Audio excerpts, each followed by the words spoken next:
Hello, my name is Sydney Perkins, and today we are going to be talking about the method of undetermined coefficients. This method is one of many approaches for finding the particular solution to certain non-homogeneous differential equations. A non-homogeneous differential equation is one where the right-hand side is not equal to 0, assuming all functions of y are on the left-hand side. This non-zero right-hand side is called a forcing function. We assume that the particular solution will maintain the same mathematical structure and frequency where applicable as the forcing function.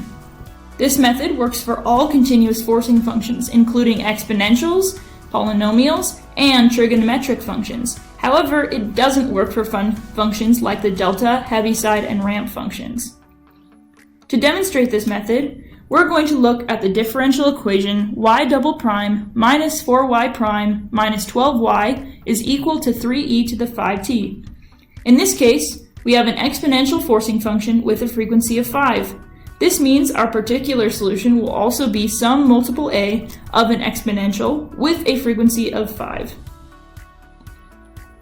The first step is to take the first and second derivatives of y particular, and then substitute y particular prime, and y particular double prime back into the governing differential equation for y.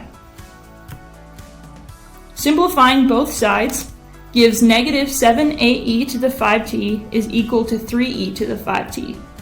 We can divide both sides by e to the 5t because it will never be 0, meaning division by this function will never result in an undefined value. This leaves negative 7a equals 3. Solving for a, we find that a equals negative 3/7, and our particular solution is equal to negative 3/7 e to the 5t. If we were to replace the forcing function with a sine function, we can see that the particular solution takes the same trigonometric form with the same frequency. It is important to remember a sine or cosine forcing term will result in a particular solution that can have both sines and cosines. This is because the derivative of the sine function is the cosine function, and the derivative of the cosine function is the negative sine function. If we substitute in y particular and its derivatives without accounting for both sine and cosine, we will end up with an over-constrained system of equations where neither equation will produce the correct a value. Thus, sine and cosine must both be included in the y particular guess so that each term can be solved for and the coefficients will be correct. This theory is also true for polynomials, where each derivative must be accounted for in the particular solution, as shown in the second example. This means that even though there are no squared terms in the forcing function, a squared term must be accounted for in the particular solution because its derivative will appear in the governing differential equation.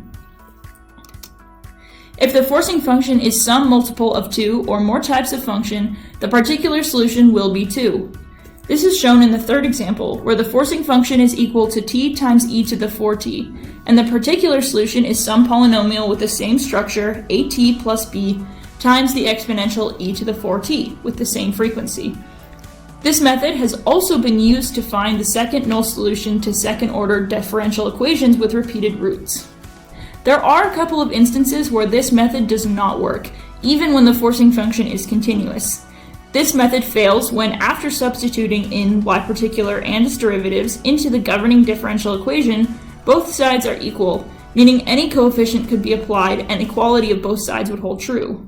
In this case, methods like the Laplace transform or variation of parameters should be used to find the particular solution. This has been a demonstration of the method of undetermined coefficients. Thank you.